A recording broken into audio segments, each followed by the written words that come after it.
Stock market's hanging in there this morning after bonds had a very passive response to a real nice GDP.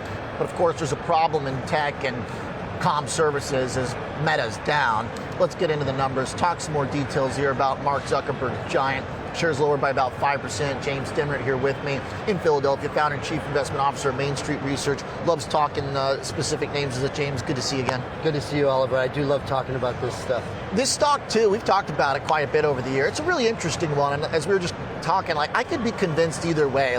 Part of me is kind of surprised Meta did so well, being unconvinced about some of their new products, but at the same time, they do deserve some love for the way they've cleaned up the profits, I would think.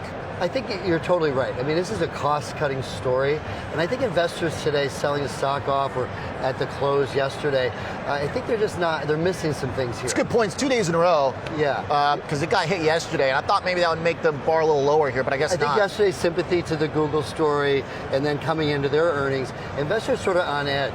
You know, a lot of people piled into these stocks at their highs a few months ago, and now it seems like nobody wants them when they're down. And I think when you break the Meta story down, it's very important for investors to understand, you know, the cost cutting they've done, and they've been very specific about it.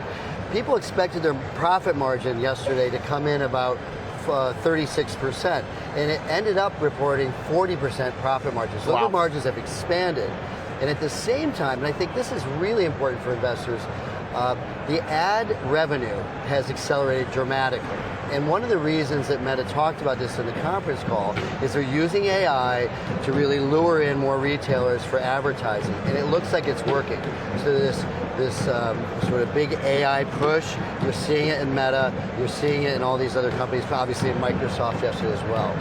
The top line versus bottom line story, I feel like, is to some extent, it's unique to Meta because Zuckerberg was kind of the adult in the room of big tech a year and a half ago when the market was getting killed and said, all right, we got to clean up shop here, dial back how much we're spending.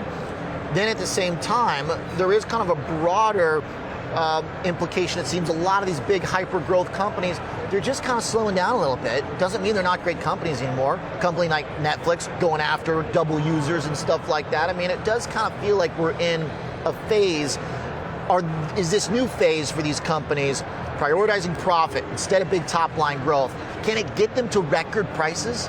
I think you're right. Zuckerberg was the grown-up in the room. He cut costs way before anybody else, and that's why the stock really took off, earlier than a lot of these other companies. Yes. But here you're starting to see those results, and when the margin's obviously expanding, one of the most important parts of this. But you can't just grow by cutting expense. What you really have to do, you have to also cut expense and also have some accelerated growth from the other revenue. And I think that yesterday's report, again, I think investors are just not understanding this correctly. That ad revenue is accelerating. They're using AI to get more. And think about it this way. A third of the world logs on to one of their platforms every day. Yeah, it's amazing. It's amazing. I mean, it's amazing. I kind of think about them almost as like maybe the new telecoms of the era. Like, does Facebook become like a dividend-paying, kind of cash cow style stock over the next 10 years, or do you have enough confidence in the growth that they can still do 20-30% top line? I think you're right. They all turn into utilities eventually, but I think we're far from that now. Okay. But I remember the telecom business, and I think you're right. But I think here we have an AI-led tech bull market on our hands, and I think this is one of those companies, along with a few others that we've talked about in the past, that are really going to lead that. Investors here, stocks down 10%, trading at less than 20 times earnings. I think you got to own it. The valuation part too, I think, is kind of interesting because it's not the most extremely expensive stock relative to its peers because of what they've done, boosting profits, doubling them over the past year. So the valuation's not like gross. It's not. In fact, they're growing. If you look at PE versus growth, one of those metrics we love, they're growing way higher than their less than 20 multiple. Yeah. And that's where you just want to come in. And particularly at this level, where the market's sold off a lot in tech, this is one of those prizes you want to go after. All right. Hey, revenue still growing 20%. I mean, to your point, even if the valuation is high, or if you think it's high, which is really not kind of on its own, but then you divide it by the growth, it certainly becomes more compelling. We're going to talk Amazon for a sec. I got Tom waiting for us in Chicago to take a look at the options market.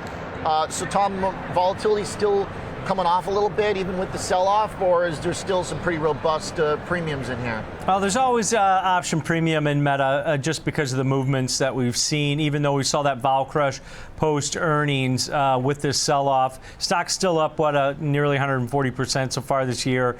But I looked at a strategy here to James's point.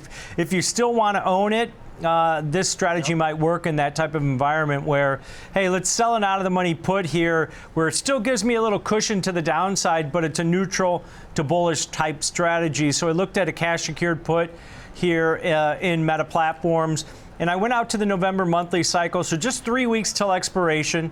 And this is one of those strategies you can do repeatedly based on your outlook over a specific time frame. You've got a lot of different option series to choose from, but I chose the November 17th monthly cycle, 22 days till expiration, and just selling an out-of-the-money put. In this case, I used the 275 strike put.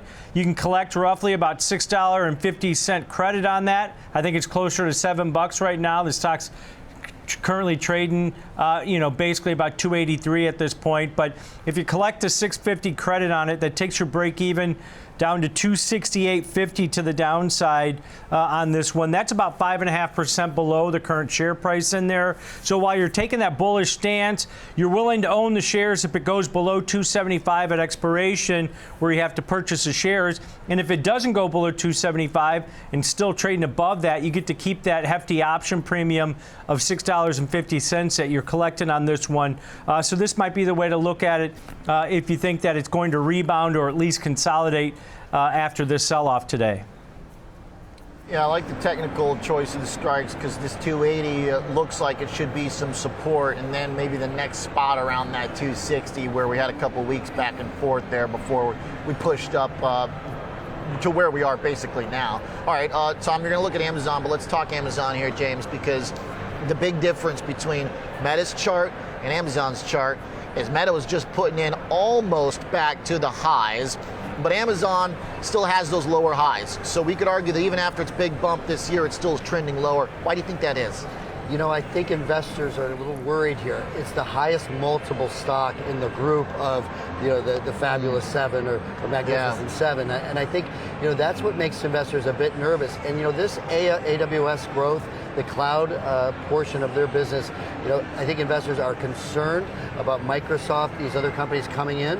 And that's why I'm very curious to see what those results are after the close today. Sounds like you don't have quite the same level of enthusiastic optimism for Amazon as Meta.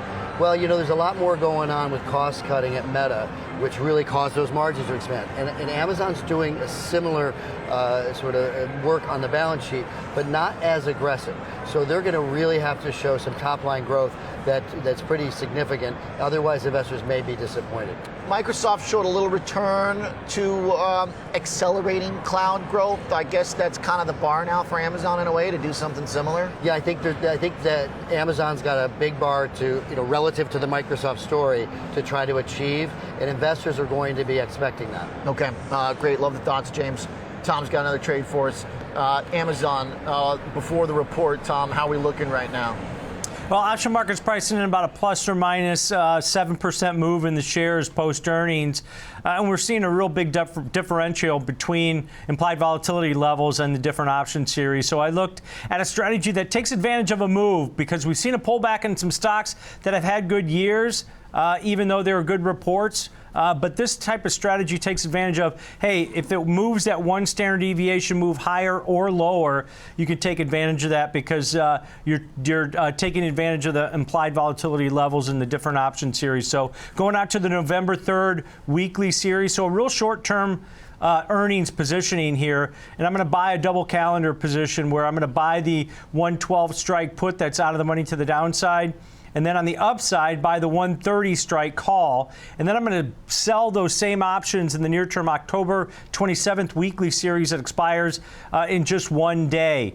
If you're selling the 112 put and selling the 130 put in that option series, you're paying roughly about $1.10 debit for this double calendar position that takes advantage of a move towards at or near either strike. But you can see here from the risk profile, even if it doesn't go right at or near those strikes, you still have a nice wide range to remain profitable. Between about 103 on the downside and about 144 on the upside. And so in essence, you're buying on this one in the November 3rd weekly cycle, those options on the call and put side, you're buying about a 75% implied volatility on aggregate. And then in the near term, in the October 27th weekly series, you're selling about 160% implied volatility level. So there's that differential between the implied volatilities that you're buying, which are lower than what you're selling. You're taking advantage of that higher implied volatility in the near-term options. And time decay or theta works in your favor also, because those ones that you sold decay at a faster pace. So this might be the strategy that you're looking at. If you think you're going to get a move in the shares, you just don't have to pick a direction. Yeah, I like that. As we were just discussing here, some openness to maybe some volatility in this one, as they've got some proving to do on that valuation. Thanks for the trade, Tom. Yep. James Demmert, thanks a lot for the thoughts as always. Pleasure. Appreciate it very much. James Demmert, Main Street Research, and of course our own Tom White in Chicago.